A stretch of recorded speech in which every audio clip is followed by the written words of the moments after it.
नमस्कार दोस्तों, हमारे इस ब्लॉग में आपका स्वागत है। इस ब्लॉग के माध्यम से हमारी यही कोशिश रहती है कि हम हमेशा आपको कार और ऑटो से जुड़ी हुई सारे लेटेस्ट अपडेट लाते रहें। तो हमारे इस चैनल से जुड़ने के लिए प्लीज़ सब्सक्राइब करें और बेल बटन को ज़रूर दबाएं ताकि आप कोई भी अपडेट्स मिस न करें। और वीडियो अगर अच्छा लगा तो अंत तक लाइक ज़रूर करें। तो आज हम इस वीडियो में बात करने जा रहे हैं सेकेंड हैंड कार खरीदने के ऊपर। तो बहुत बार ऐसा होता है कि लोग सेकेंड हैंड कार खरीदने जाते हैं और उन्हें नॉलेज नहीं होता है कि क्या क्या इंस्पेक्शन करना चाहिए, और इस वजह से बहुत टाइम लोग पैसे लगा देते हैं, बहुत बड़े बड़े अमाउंट दे देते हैं। फिर लेने के बाद में फिर उनको फिर से एक्स्ट्रा खर्चा देना पड़ता है मेंटेनेंस के ऊपर में, या फिर कभी ऐसी समस्या में फंस जाते हैं जिससे कि लीगल एक्शंस के थ्रू जाना पड़ता है।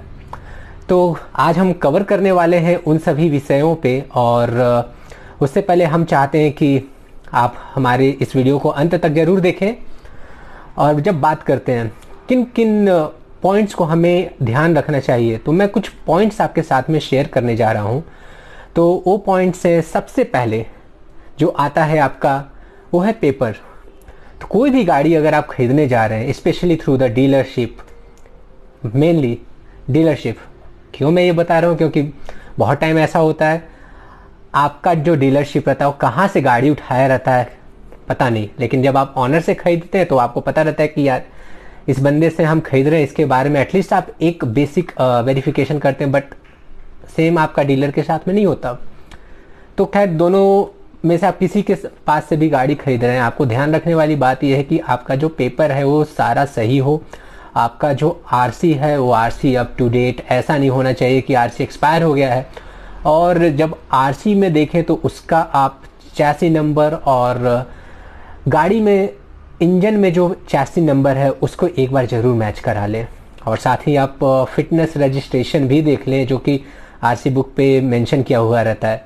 अमूमन बहुत टाइम क्या होता है कि आप बहुत पुरानी गाड़ी खरीद रहे हैं। जैसे मैं एक बात करूं, अगर आप कह लीजिए आप फोर्ड आइकन खरीदने जा रहे हैं, जो कि आपको 1 लाख रुपए से 2 लाख रुपए तक के बीच में इजीली किसी भी डिलीवरी गाई के पास, या फिर डीलरशिप गाई के पास, या फिर किसी ऐसे पुराने ऑनर के पास में मौजूद रहती है जो बहुत काफ़ी कम कीमत पे देते हैं। तो आप अगर उनके पास से खरीदने का देख रहे हैं तो आप ज़रूर से आप उसका फिटनेस रजिस्ट्रेशन देख लें। अगर वो गाड़ी फिटनेस रजिस्ट्रेशन क्रॉस कर चुकी है तो कहीं ना कहीं आपको प्रॉब्लम होने वाली है जब आप प्रदूषण सर्टिफिकेट अगर बनवाने जाएं, या फिर कुछ वैसा गवर्नमेंट अगर चेक करता है तो हाँ, रही बात, अब फिर से आता हूँ वापस पेपर पे। तो पेपर पे आप ज़रूर चेक कर लें कि जो पेपर है उसमें सारे डिटेल्स अप टू डेट रहें। जिस ऑनर का है उस ऑनर का नाम मेंशन रहना चाहिए।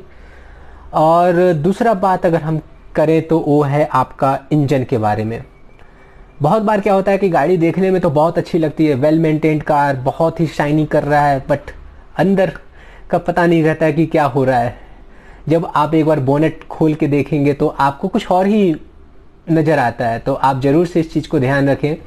आप जब कभी भी आप गाड़ी लेने का प्लान बना रहे हैं, आप इंजन के ऑयल को ज़रूर चेक कर लें। अगर इंजन के ऑयल में थोड़ा सा भी डर्ट आपको दिख रहा है, या तो इंजन का जो ऑयल है वो काला हो चुका है, तो समझ जाइए इंजन में ज़रूर कोई खामियां है, या तो फिर गाड़ी काफ़ी लंबे दिनों से सर्विसिंग के लिए नहीं गई है।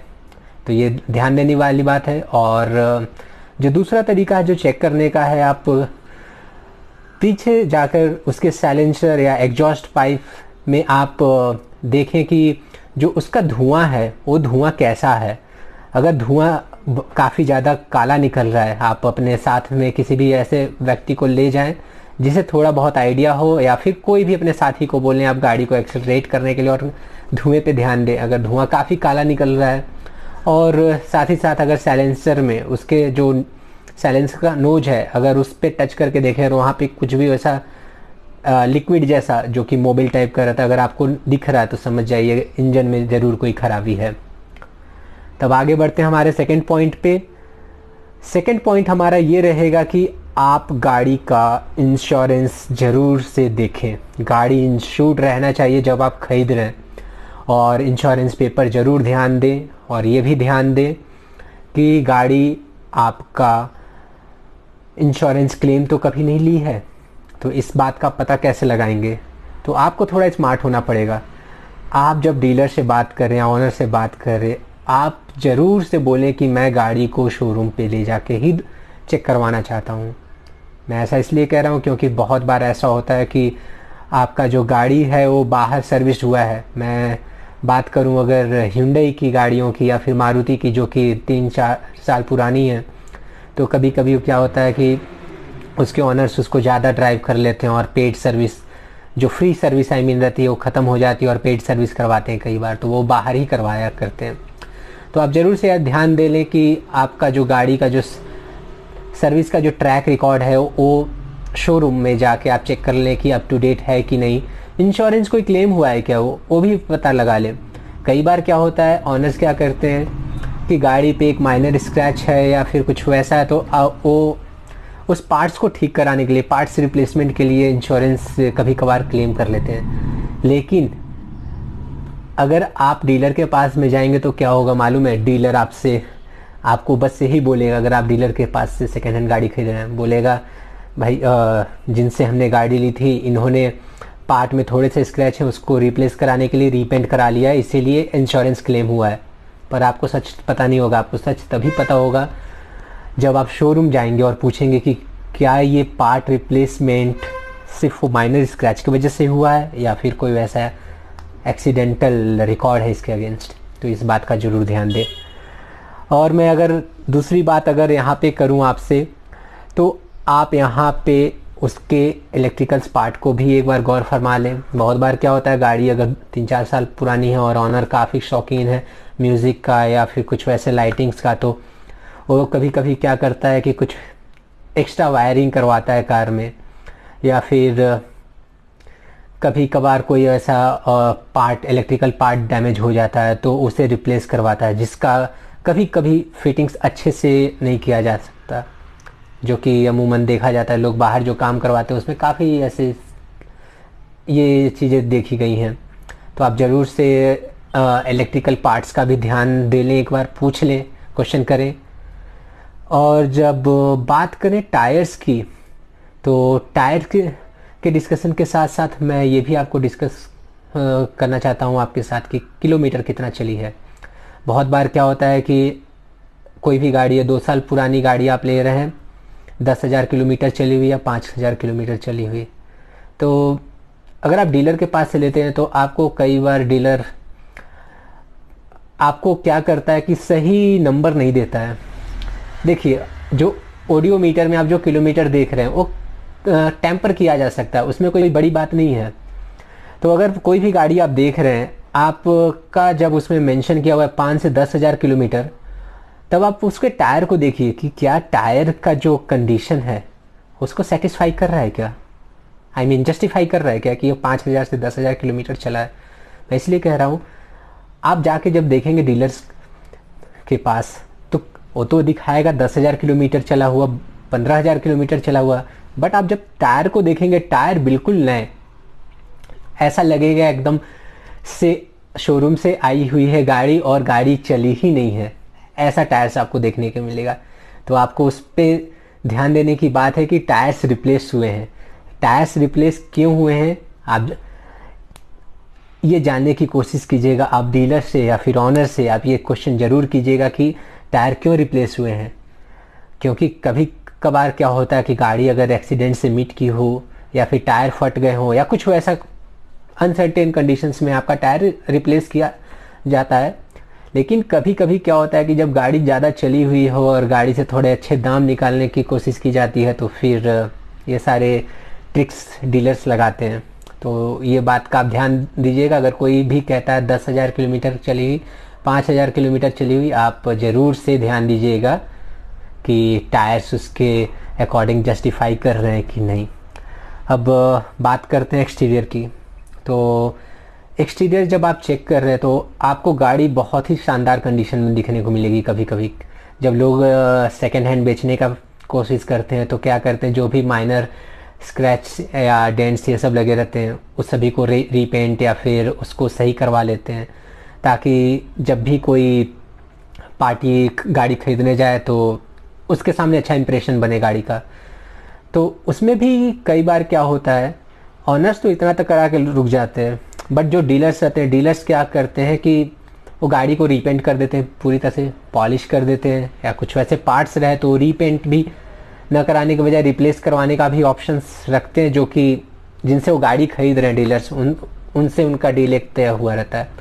तो आपको पता नहीं चल पाता कि गाड़ी का एक्चुअली हिस्ट्री क्या है।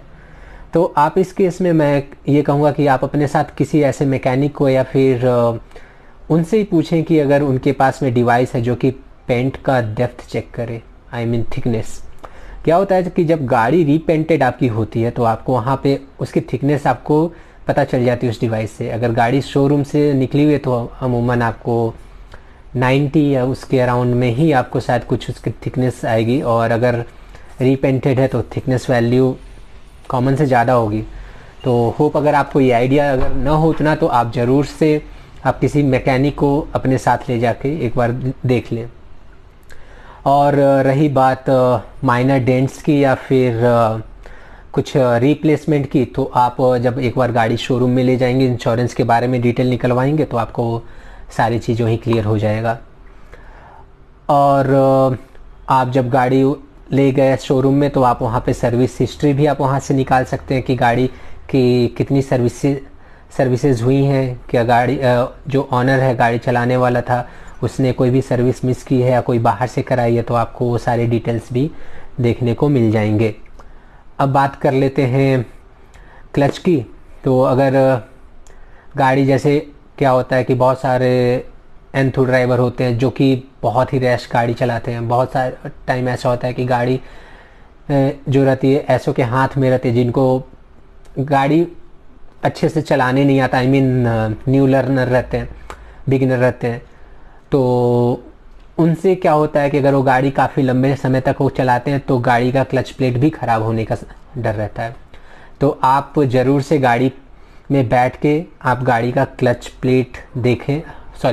देखें एक बार कि उसका रिस्पॉन्स कैसा है। अगर आप नए हैं तो आप मैकेनिक को ज़रूर साथ में रखें और उसे पॉइंट आउट ज़रूर करवाएं।